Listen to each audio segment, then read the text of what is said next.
പ്രിയപ്പെട്ടവരെ, നമസ്കാരം. വിദ്യാഭ്യാസത്തെ ഇത്തിരി ആഴത്തിൽ PG ലെവലിലും PhD ലെവലിലും നമുക്ക് ഡിസ്കസ് ചെയ്യാം.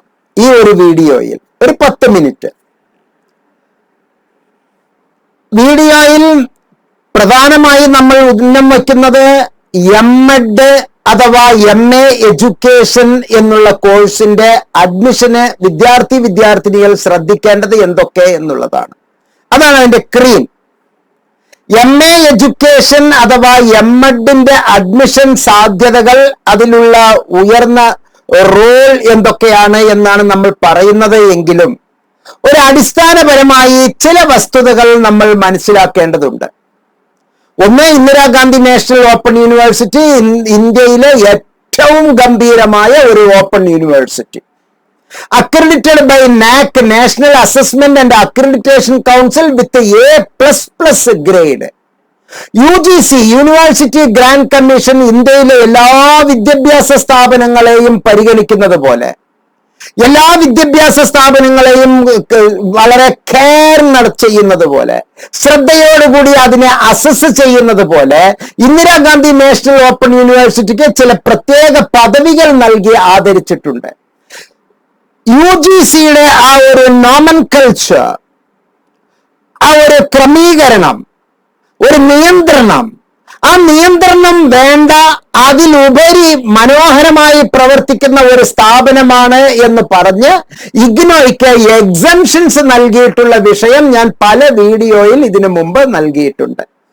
അപ്പോൾ ഇന്ദിരാഗാന്ധി നാഷണൽ ഓപ്പൺ യൂണിവേഴ്സിറ്റി പോലെ പ്രചുര പ്രചാരം നേടിയ ഒരു വിദ്യാഭ്യാസ സ്ഥാപനത്തിൽ നിന്ന്, ഒരു യൂണിവേഴ്സിറ്റിയിൽ നിന്ന് MA എഡ്യൂക്കേഷൻ എന്നുള്ളത് എടുക്കുമ്പോൾ നമ്മളുടെ മുമ്പിൽ ഉണ്ടാകുന്ന ചില ആശങ്കകളെയാണ് ആദ്യത്തെ 2 മിനിറ്റിൽ ഞാൻ താങ്കളുമായി പങ്കുവെക്കുന്നത്.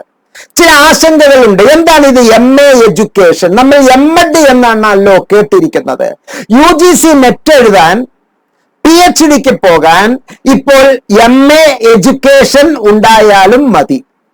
മുമ്പ് ഒരു 10 കൊല്ലം മുമ്പ്, 5 കൊല്ലം മുമ്പ് വേണമെങ്കിലും പറയാം, B.Ed 1 കൊല്ലമേ ഉണ്ടായിരുന്നുള്ളൂ. ഞാനൊക്കെ 1 കൊല്ലം B.Edഉം 1 കൊല്ലം MEdഉം പഠിച്ചിട്ടുള്ള ഒരു വ്യക്തിയാണ്.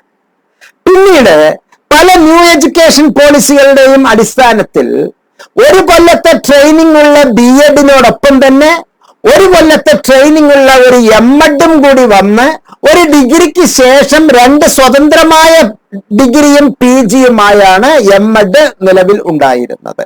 അപ്പോൾ ഒരു BSc, ഒരു BA എടുത്തിട്ടുള്ള ഏതൊരു വ്യക്തിക്കും, അല്ലെങ്കിൽ MCom എടുത്തിട്ടുള്ള വ്യക്തിക്ക് 1 കൊല്ലത്തെ B.Ed എടുക്കുന്നത്, അത് കഴിഞ്ഞ് 1 കൊല്ലത്തെ MEd എടുക്കാമായിരുന്നു. രണ്ടും ട്രെയിനിങ് ആണ്. B.Edഉം ട്രെയിനിങ് ആണ്, MEdഉം ട്രെയിനിങ് ആണ്.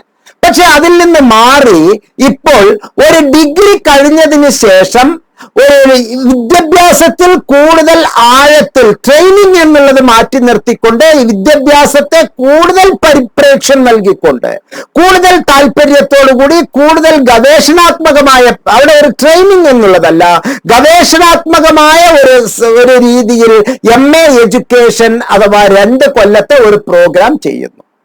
അപ്പോൾ നേരത്തെ MEd എടുക്കണമെങ്കിൽ B.Ed മസ്റ്റായിരുന്നു, മാൻഡേറ്ററി ആയിരുന്നു.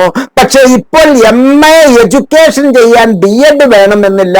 ഒരു BA, ഒരു BSc, ഒരു BCom ഉണ്ടെങ്കിൽ പോലും മതി. MCom ഉണ്ടെങ്കിലേ B.Ed പറ്റുമായിരുന്നുള്ളൂ. പക്ഷെ ഇപ്പോൾ നമുക്കൊരു BCom ഉണ്ടെങ്കിലും, അതുപോലെ തന്നെ ഒരു MBBS ആണെങ്കിലും, ഒരു BA, MBBSകാർക്ക് എന്തിനാണ് MA എഡ്യൂക്കേഷൻ എന്നുള്ള പ്രസക്തമായ ഒരു ചോദ്യം താങ്കൾ ചോദിക്കുന്നുണ്ടാവും. പക്ഷേ അങ്ങനെ ഒരു കോഴ്സ് എടുക്കുന്നത് വളരെ വളരെ നല്ലതാണ്. ശൈശവാവസ്ഥയിൽ കുട്ടികളുടെ ശിശുപരിപാലനത്തിന് ആവശ്യമായിട്ടുള്ള കൈത്താങ്ങ്, എഡ്യൂക്കേഷനെ പറ്റി പറയേണ്ടവർ എഡ്യൂക്കേഷനെ പറ്റിയും, ബ്രെയിനിനെ പറ്റി പറയേണ്ടവർ ബ്രെയിനിനെ പറ്റിയും, ന്യൂറോളജിക്കൽ ഇഷ്യൂസിനെ പറ്റി പറയേണ്ടവർ ന്യൂറോളജിക്കൽ ഇഷ്യൂസിനെയും, ഫാർമസ്യൂട്ടിക്കൽ ഇഷ്യൂസിനെ പറ്റി പറയാൻ ഫാർമസ്യൂട്ടിക്കൽ ഇഷ്യൂസിന്, അതിൽ പ്രഗത്ഭരുമാണ് ഡിസ്കസ് ചെയ്യേണ്ടത്. അപ്പോൾ ഈ MA എഡ്യൂക്കേഷൻ എന്നുള്ള ലെവലിലേക്ക് നമ്മൾ വരുന്നതിന് മുമ്പ് ഒരു മിനിറ്റ് എനിക്ക് ചില കാര്യങ്ങൾ അടിസ്ഥാനപരമായി വിദ്യാഭ്യാസത്തെ, ഇന്ത്യൻ വിദ്യാഭ്യാസ ചരിത്രത്തെ പറ്റി പറയുമ്പോൾ 7 കമ്മീഷനുകളിലൂടെയാണ് നമ്മൾ കടന്നുപോയത്. 7 കമ്മീഷൻസ് അല്ലെങ്കിൽ 7 പോളിസി. 1948-49 ആദ്യമായി ഡോക്ടർ രാധാകൃഷ്ണൻ കമ്മീഷൻ അഥവാ യൂണിവേഴ്സിറ്റി എഡ്യൂക്കേഷൻ കമ്മീഷൻ നിലവിൽ വന്നു. അതിനുശേഷം 1964-66 യൂണിവേഴ്സിറ്റി എഡ്യൂക്കേഷൻ കമ്മീഷന് പകരം എഡ്യൂക്കേഷൻ കമ്മീഷൻ എന്നുള്ള പേരിൽ കോത്താരി കമ്മീഷൻ നിലവിൽ വന്നു.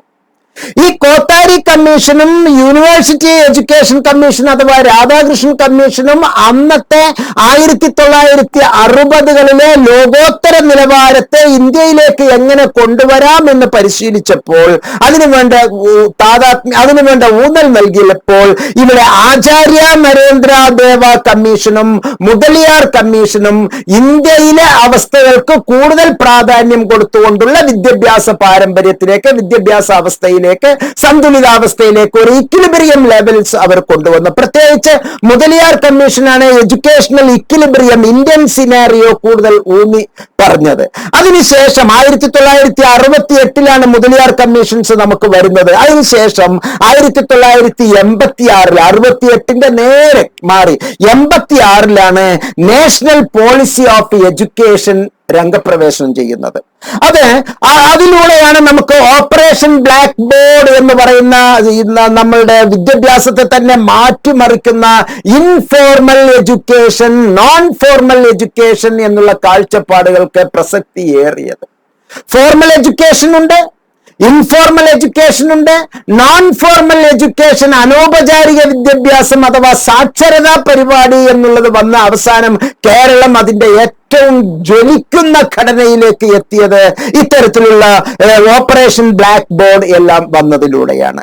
നാഷണൽ നോളജ് കമ്മീഷൻ 2009 അഥവാ NKC എന്നാണ് വിദ്യാഭ്യാസ പ്രവർത്തകരുടെ ഇടയിൽ അത് അറിയപ്പെടുന്നത്. NKC ഒരു തരംഗം തന്നെ സൃഷ്ടിക്കുകയുണ്ടായി. അങ്ങനെയാണ് ഈ 1986 ഈ ഇന്ദിരാഗാന്ധി നാഷണൽ ഓപ്പൺ യൂണിവേഴ്സിറ്റി, അതുപോലെ തന്നെ UGC, ഇങ്ങനെ സുപ്രധാനമായ പല വിദ്യാഭ്യാസ ഘടകങ്ങളും ഈ ലോകത്തേക്ക് വരുന്നത്. 32 കൊല്ലമായി ലോകത്തെ കീഴ്മേ മറിച്ചുകൊണ്ടിരിക്കുകയാണ് Indira Gandhi national open university.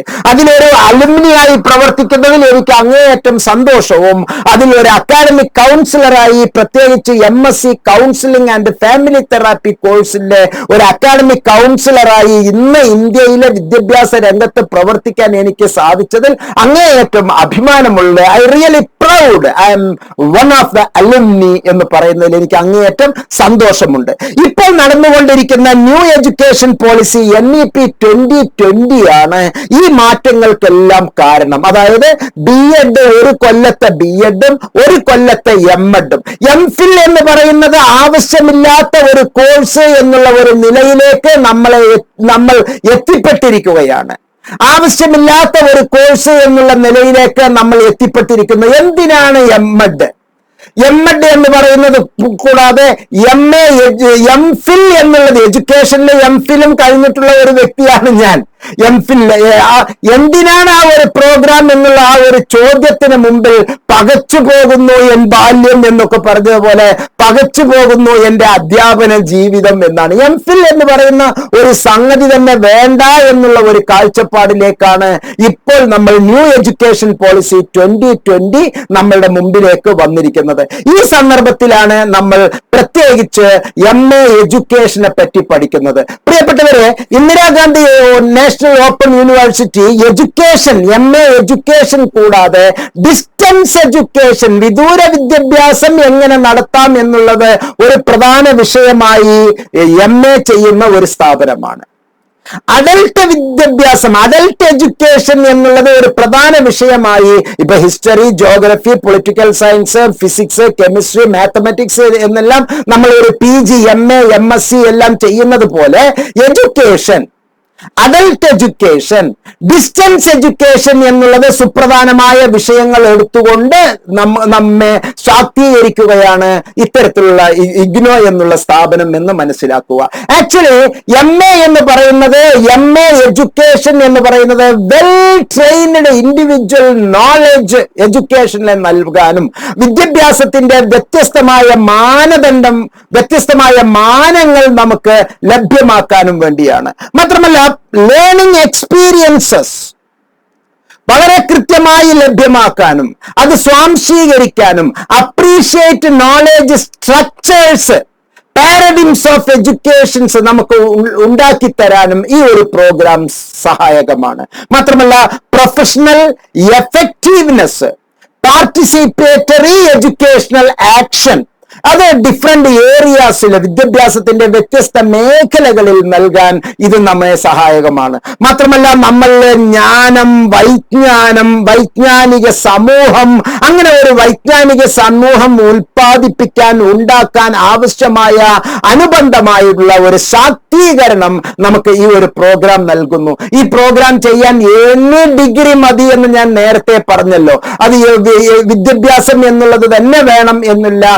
Without a degree in education, a bachelor's degree in any discipline, with or without a degree in education, വിദ്യാഭ്യാസത്തിനോടൊപ്പം തന്നെ വിദ്യാഭ്യാസം എന്നുള്ള വിഷയത്തിലോ മറ്റേതെങ്കിലും വിഷയത്തിലോ ഒരു ബിരുദം ഉള്ള ആൾക്ക് ഈ ഒരു പ്രോഗ്രാം ചെയ്യാവുന്നതാണ്. മാത്രമല്ല 68 ക്രെഡിറ്റ് ഉള്ള ഈ പ്രോഗ്രാമിൽ നമുക്ക് അണ്ടർസ്റ്റാൻഡിംഗ് എഡ്യൂക്കേഷൻ എന്ന് പറയുന്ന ഒരു ബേസിക് എഡ്യൂക്കേഷണൽ കോർ കോഴ്സ് നമുക്ക് ഇവിടെ നൽകുന്നു. Basic core courses education, core courses, അതുപോലെ തന്നെ educational generation, knowledge generation groups ഉണ്ടാക്കുന്നു. സ്പെഷ്യലൈസ്ഡ് ഏരിയാസ് ഇൻ എഡ്യൂക്കേഷൻസ് നമുക്ക് ഇവിടെ ലഭ്യമാക്കുന്നു. ഇവിടെ പഠിക്കാനുള്ള വിഷയങ്ങൾ എന്ന് പറയുന്നത് understanding education, education nature and purposes, learning, learner and development, social context of education, operational dimensions of education, educational research, dissertation, ഇങ്ങനെയുള്ള വൈവിധ്യമായ ഒരു ഏരിയ. കൂടാതെ നമുക്ക് higher education, it's context and linkages, instruction in higher education, the psycho social context, അതുപോലെ തന്നെ planning and management of higher education അല്ലെങ്കിൽ distance എഡ്യൂക്കേഷനിലെ growth and philosophy of distance education, design and development of self learning print materials, learner support services, management of distance education, communication technology for distance education, അല്ലെങ്കിൽ ഏറ്റവും സുപ്രധാനമായ educational technology and overview, computer in education, selection and integration of a technology in educational process, designing, development and delivery of courseware എന്നുള്ള ആ ഒരു group നമുക്ക് എടുക്കാം. അതുപോലെ തന്നെ ഏറ്റവും നല്ലതാണ് എഡ്യൂക്കേഷണൽ മാനേജ്മെന്റ്, പ്രത്യേകിച്ച് HM ആകാൻ, പ്രിൻസിപ്പൽമാരാകാൻ ആഗ്രഹിക്കുന്ന, അതുപോലെ തന്നെ ഡയറ്റിലെ ഉദ്യോഗസ്ഥരാകാൻ ആഗ്രഹിക്കുന്നവർക്കെല്ലാം എഡ്യൂക്കേഷണൽ മാനേജ്മെന്റിൽ ഇപ്പൊ AEO, DEO ആ മേഖലയിലേക്ക് വരാൻ, ഒരു മാനേജറിയൽ ലെവലിലേക്ക് വരാൻ ആഗ്രഹിക്കുന്നവർക്ക് growth and development of educational management, dimensions of educational management, organisational behaviour, institutional management, അതുപോലെ തന്നെ നമുക്ക് അഡൽട്ട് എഡ്യൂക്കേഷനിൽ നമുക്ക് വേണമെങ്കിൽ understanding adult education, policy, planning and implementation of adult education in India, knowledge management, information dissemination and networking in adult education, extension education and development, ഇതിൽ നമുക്ക് ഏത് വേണമെങ്കിലും തിരഞ്ഞെടുക്കാം. അതുപോലെ തന്നെ understanding education, education nature and purposes, learning, learner and development, social context of education, operational dimensions of education, educational research എന്നുള്ള മേഖലയിൽ നമുക്ക് 2ാം വർഷത്തേക്കും വളരെ മനോഹരമായി പോകാം. പ്രിയപ്പെട്ടവരെ, വീണ്ടും ഓർക്കുക, ഏറ്റവും മനോഹരമായ ഒരു പ്രോഗ്രാമാണ് MA എഡ്യൂക്കേഷൻ, വിദ്യാഭ്യാസത്തിന്റെ ഏറ്റവും ഉയരങ്ങളിൽ. ഇത് MEd ആവശ്യമായുള്ള ഏതൊരു സംഗതിക്കും പകരം വയ്ക്കാൻ പറ്റിയ തുല്യമായ പ്രോഗ്രാമാണ് എന്ന് മുഹമ്മദ് മുബാറക് മാസ്റ്റർ അഷ്വർ ചെയ്യുന്നു. MEd ആവശ്യമുണ്ട് എന്ന് പറയുന്ന എല്ലാ സ്ഥലത്തേക്കും പകരം വയ്ക്കാൻ പറ്റിയ ഒരു പ്രോഗ്രാമാണ് MA എഡ്യൂക്കേഷൻ. ഇപ്പോൾ വരുന്ന PSCകളിലെ UPSCകളിലെല്ലാം ചോദിക്കുന്നത് MEd or MA education. MEd 1 കൊല്ലമാണ്, MA education 2 കൊല്ലമാണ്. അതാണ് അതിന്റെ പ്രത്യേകത എന്ന് മനസ്സിലാക്കുക. ഇപ്പോൾ BEd 2 കൊല്ലം ആക്കിയതുപോലെ. മുമ്പ് BEd 1 കൊല്ലമായിരുന്നു. അന്നും ഇഗ്നോയിൽ BEd 2 കൊല്ലമാണ്, MA എഡ്യൂക്കേഷനും 2 കൊല്ലമാണ്. ഒരു ഡിഗ്രിക്ക് ശേഷം ചെയ്യാവുന്നതാണ് ഈ ഒരു പ്രോഗ്രാം എന്ന് കൃത്യമായി മനസ്സിലാക്കുക. എല്ലാ നന്മകളും താങ്കൾക്ക് ഉണ്ടാകട്ടെ എന്ന് ആത്മാർത്ഥമായി പ്രാർത്ഥിച്ചുകൊണ്ട് ഈ വീഡിയോയിൽ നിന്ന് വിടവാങ്ങുന്നു. നന്ദി, നമസ്കാരം, ജയ് ഹിന്ദ്.